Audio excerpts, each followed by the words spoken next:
ഞാൻ തുലസത്ത് royal customer Motors Kavannur. ഇന്ന് നിങ്ങളെ ഒരു ചെറിയൊരു യൂസ്ഡ് സ്റ്റാൻഡേർഡിൻ്റെ യൂസ്ഡ് 350 എന്ന് പറയും. BS4 ആണ് വണ്ടി. അപ്പം 350 ആണെങ്കിലും ഇത് സ്റ്റാൻഡേർഡാണ് വണ്ടി.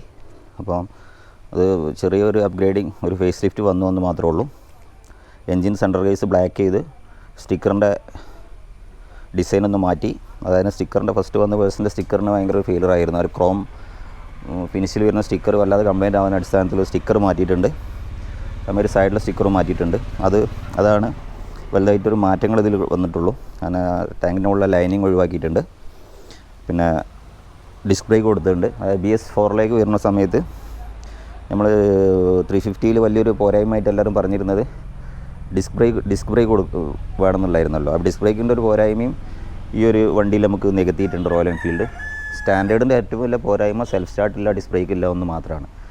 ബാക്കിയുള്ള കാര്യങ്ങൾ വെച്ച് നോക്കുമ്പോൾ പൂർണ്ണമായിട്ട് റെട്രോ സ്റ്റൈൽ കീപ്പ് ചെയ്ത പഴയ വണ്ടിയായിട്ട് നീതി പുലർത്തുന്ന രീതിയിൽ ഒരു 95% എന്ന് പറയാം. 95% ആ ഒരു പഴയ സ്റ്റാൻഡേർഡിനെ അതേ ഡിസൈനിലാണ് ഈ വണ്ടി ഇറക്കിയിരുന്നത്. അതുകൊണ്ട് തന്നെ മാർക്കറ്റിൽ ഏറ്റവും കൂടുതൽ ഡിമാൻഡുള്ള വണ്ടിയും ഇപ്പോഴും ആളുകൾ ഏറ്റവും കൂടുതൽ എൻക്വയറി ചെയ്യുന്ന വണ്ടിയും സ്റ്റാൻഡേർഡ് തന്നെയാണ്.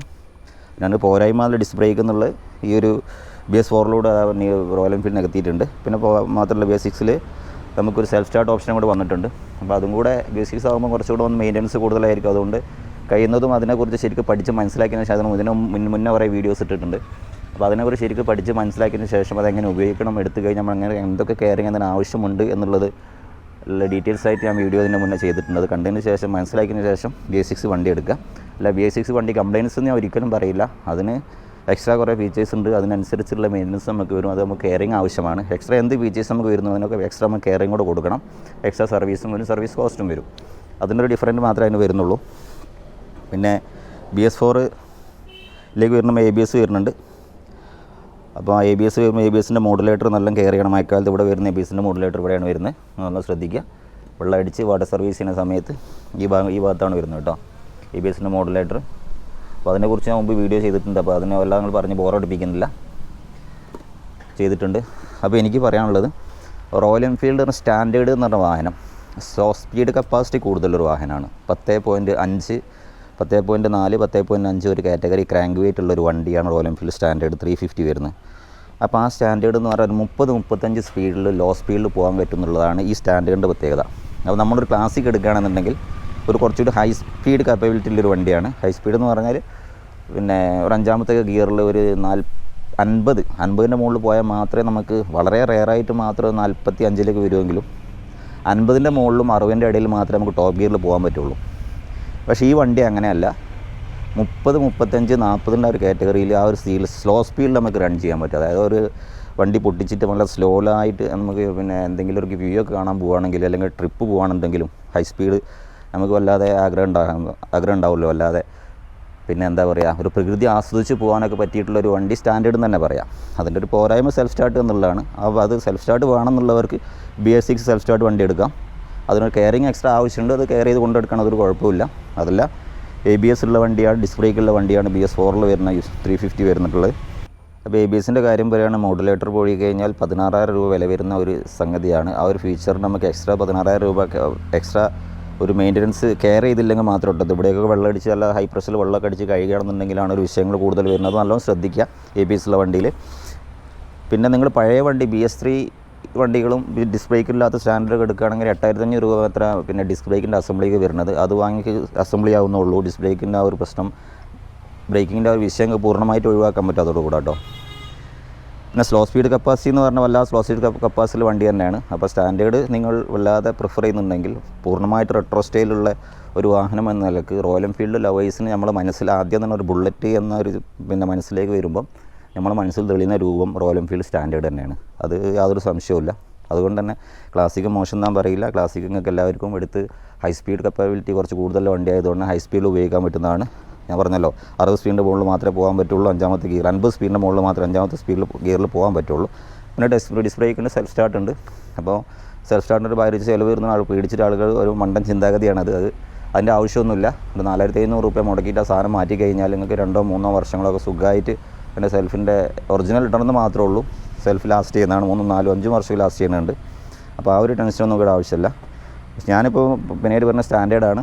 അപ്പോൾ സ്റ്റാൻഡേർഡിൻ്റെ കാര്യത്തിൽ എനിക്ക് ഇതാണ് പറയാനുള്ളത്. നിങ്ങൾക്ക് ധൈര്യമായിട്ട് എടുത്ത് ഉപയോഗിക്കാൻ പറ്റിയ വണ്ടിയാണ്. അത് BS4 ആണെങ്കിലും BS3 ആണെങ്കിലും അതിന് 2010 മുതൽ വരുന്ന എല്ലാ വണ്ടികളും ലോ കിലോമീറ്റർ ഓടിയ വണ്ടിയാണെങ്കിലും നല്ല ലോ കിലോമീറ്റർ വണ്ടിയാണെങ്കിൽ എന്നല്ല, ഹൈ കിലോമീറ്റർ ഓടിയ വണ്ടിയാണെങ്കിലും എൻജിൻ അയക്കാത്ത ഓപ്പൺ ചെയ്യാത്ത വണ്ടിയാണെങ്കിൽ നിങ്ങൾക്ക് വളരെയധികം CI എൻജിൻ്റെ ഹെവി ക്രാങ്ക് വണ്ടി എങ്ങനെയാണ് ഓടുന്നത് അതിനേക്കാളും കൂടുതൽ സ്മൂത്തായിട്ട് വണ്ടി ഓടുന്നുള്ളതാണ് വളരെ പ്രത്യേകത. പിന്നെ നെഗറ്റീവായിട്ട് CI ആയിട്ട് ഇത് എനിക്ക് പറയാനുള്ളത്, നമ്മൾ സൈലൻസർ മാറ്റി വെച്ച് ഓടുക എന്നുള്ളത് ഇപ്പം നിയമപരമായിട്ട് അനുവദനീയമല്ലാത്തത് കൊണ്ട് നമുക്ക് CI എൻജിനിൽ സൈലൻസർ മാറ്റി വെച്ച് ഓടാം. പിന്നെ സൈലൻസറിൻ്റെ ആ ഒരു എക്സോസ്റ്റ് നോട്ട് ആസ്വദിച്ച് ഓടാൻ പറ്റും. ഇതിൽ ഇപ്പോഴത്തെ കണ്ടീഷനിൽ കുറച്ച് ബുദ്ധിമുട്ടാണ്, ഒറിജിനൽ സൈലൻസർ വെച്ച് ഓടാൻ പറ്റുള്ളൂ. അപ്പം എൻ്റെ ഒരു അഭിപ്രായത്തിൽ സ്റ്റാൻഡേർഡ് എന്ന വാഹനമെല്ലാം സെലക്ട് ചെയ്യാനുള്ള കാരണം ഈ കാരണങ്ങൾ കൊണ്ട് തന്നെയാണ്. വളരെ ചുരുങ്ങിയ ആളുകൾ മാത്രം സെൽഫ് സ്റ്റാർട്ടിന് അമിത ചിലവ് വരുന്നു ഭയന്നായിട്ട് സ്റ്റാൻഡേർഡ് നമ്മൾ ചോദിക്കുന്ന ആളുകളുണ്ട്. പക്ഷേ അതൊക്കെ വെറും ഒരു തെറ്റിദ്ധാരണ മാത്രമാണ്. പിന്നെ വേറെ വിഷയം എന്ന് പറഞ്ഞാൽ സ്റ്റാൻഡേർഡ് തന്നെ 5L ബാറ്ററിയാണ് വരുന്നത്. മറ്റേത് 2012 BS4 വരുന്നത് 9LB ബാറ്ററിയാണ്. ബാറ്ററി വൈസ് കുറച്ചൊരു മാറ്റുമ്പോൾ ചെറിയ ചിലവ് മാറ്റം ഉണ്ടാവും. പിന്നെ സ്റ്റാൻഡേർഡിന് മാറ്റമില്ല കേട്ടോ, കാരണം സെൽഫ് സ്റ്റാർട്ടിന് മാത്രമേ ബാറ്ററി മാറ്റം വരുന്നുള്ളൂ. ഞാൻ പറഞ്ഞത് മാറിപ്പോയതാണ്. 5L ബാറ്ററിയാണ് വരുന്നത്, അത് ചെറിയ ചിലവ് വരുന്നുള്ളൂ. പൊതുവേ ക്ലാസിക്കുമായിട്ട് കമ്പയർ ചെയ്യുമ്പോൾ മെയിൻ്റനൻസ് വൈസ് സെൽഫ് സ്റ്റാർട്ടിൻ്റെ അതേമാതിരി ബാറ്ററി വൈസ് ചേഞ്ച് ചെയ്യണമെന്നുള്ള മാറ്റങ്ങൾ മാത്രമേ വരുന്നുള്ളൂ.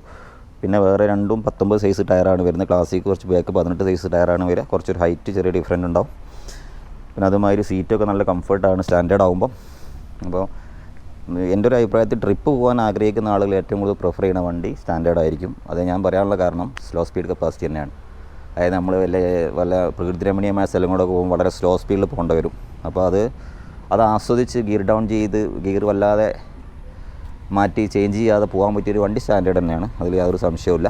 അപ്പം പിന്നെ യൂസ്ഡ് മാർക്കറ്റിൽ ഈ വണ്ടി എടുക്കുന്ന സമയത്ത് നിങ്ങൾ പ്രത്യേകം ശ്രദ്ധിക്കാറുണ്ട്. ABS-ലെ വണ്ടിയാണ് എടുക്കുന്നതെങ്കിൽ ABS-ൻ്റെ ലൈറ്റ് ഇഗ്നിഷൻ ഓൺ ചെയ്യുന്ന സമയത്ത് ഓൺ ആവണം എന്നുള്ളതാണ്. ഇഗ്നിഷൻ ഓൺ ചെയ്യുന്ന സമയത്ത് ABS-ൻ്റെ ലൈറ്റ് ഓൺ ആവണം. അതേമാതിരി 5 കിലോമീറ്റർ സ്പീഡിൽ പോയ സമയത്തിന് ഓഫ് ആവണം. അപ്പോൾ ആ ഒരു കാറ്റ് ABS-ൻ്റെ ലൈറ്റ് നിങ്ങൾ കത്തി നിൽക്കുകയെന്നുണ്ടെങ്കിൽ ഒരിക്കലും ആ വണ്ടി ചെക്ക് ചെയ്ത് നിങ്ങൾ കൺഫേം ചെയ്യാതെ വണ്ടി എടുക്കരുത്. അത് നല്ലോണം ശ്രദ്ധിക്കുക. പിന്നെ അതേമാതിരി ചേസിൻ്റെ കാര്യങ്ങൾ, ഈ ഭാഗങ്ങളിൽ ബെൻഡോ കാര്യങ്ങളോ ആക്സിഡൻറ്റ് വണ്ടിയാണോ ആണോ അല്ലോ നോക്കി ചേസ് എഞ്ചിൻ്റെ ഭാഗങ്ങളൊക്കെ അടിയിലൊക്കെ ശരിക്കും ഇരുന്ന് നോക്കണം കേട്ടോ. വല്ല വെൽഡിങ്ങോ കാര്യങ്ങളോ വല്ലതും ഉണ്ടോ എന്നുള്ളത്. വളരെ കൂടുതലായിട്ട് അങ്ങനെ ആക്സിഡൻറ്റ് വണ്ടികളൊക്കെ വളരെ കൂടുതലായിട്ട് വരുന്നുണ്ട് ഇപ്പോൾ ഈ സ്റ്റാൻഡേർഡ് വണ്ടികളൊക്കെ. ഒന്നാമതായിട്ട് ബ്രേക്കിംഗ് വിഷയം കൊണ്ട് തന്നെ, പഴയ സ്റ്റാൻഡേർഡൊക്കെയാണ്, ബ്രേക്കിംഗ് വിഷയങ്ങൾ കൊണ്ട് തന്നെ വല്ലാതെ വണ്ടി ലോക്കായിട്ടൊക്കെ ആക്സിഡൻറ്റ് കുറേയൊക്കെ ഉണ്ടായിട്ടുണ്ട്. അതുകൊണ്ട് ആ ഒരു ഭാഗങ്ങൾ ശ്രദ്ധിക്കുക. ഇത് ABS-ലെ വണ്ടിക്ക് മെയിൻ ശ്രദ്ധിക്കാനുള്ള കാര്യം അതാണ്. മറ്റുള്ള ആക്സിഡൻറ്റ് കാര്യങ്ങൾ ശ്രദ്ധിക്കുക. എഞ്ചിൻ നോക്കിംഗ് ഉണ്ടോ നോക്കുക. ഓവർ ആക്സിലേഷൻ കൊടുത്തതിന് ശേഷം എഞ്ചിൻ സ്റ്റാർട്ട് ചെയ്ത് ഓവർ ആക്സിലേഷൻ കൊടുക്കുന്ന സമയത്ത് പെട്ടെന്ന് എഞ്ചിൻ ഇടിപ്പ് വരുന്നുണ്ടോ നോക്കണം. അത് മാത്രമേ നോക്കാനുള്ളൂ. വേറെ കാര്യങ്ങൾ പിന്നെ ഹൈ സ്പീഡ് ഞാൻ പറഞ്ഞല്ലോ, ഇത് ഒരു 50,000 കിലോമീറ്റർ കൂടുതൽ പിന്നെ ഓടുമ്പോൾ മാത്രമേ എൻജിൻ ഫ്രീ ആവുന്നുള്ളൂ. ഒരിക്കലും 10, 15, 20 കിലോമീറ്റർ ഓടിയ വണ്ടി എൻജിൻ ഫ്രീ ആവില്ല. ഒരു 25,000 എബോവ് ഓടിയ വണ്ടി മാത്രമേ നിങ്ങൾക്ക് ഓവർ ഫ്ലോ കിട്ടുള്ളൂ. അപ്പോൾ എപ്പോഴും ലോസ് കിലോമീറ്ററിനേക്കാളും ഏറ്റവും നിങ്ങൾക്ക് പ്രിഫർ ചെയ്യാൻ നല്ലത് കുറച്ച് ഹൈ കിലോമീറ്റർ ഓടിയ വണ്ടി, ഒരു 30, 35 ആ കാറ്റഗറി 40 കിലോമീറ്റർ ഓടിയ വണ്ടിയാണെങ്കിൽ നിങ്ങൾക്ക് സ്റ്റാൻഡേർഡിൻ്റെ ശരിക്കും എന്താണ് സുഖം, ആ പഞ്ച് എന്താണ്, ബുള്ളറ്റ് എന്ന വാഹനത്തിൻ്റെ പഞ്ച് എന്താണെന്ന് ശരിക്കും അനുഭവിച്ചറിയാൻ കഴിയും. ഇത്രയും കാര്യങ്ങളാണ് എനിക്ക് സ്റ്റാൻഡേർഡിനെ കുറിച്ച് പറയാനുള്ളത്. അടുത്തൊരു വീഡിയോ കൂടെ കാണാം. Thanks for watching.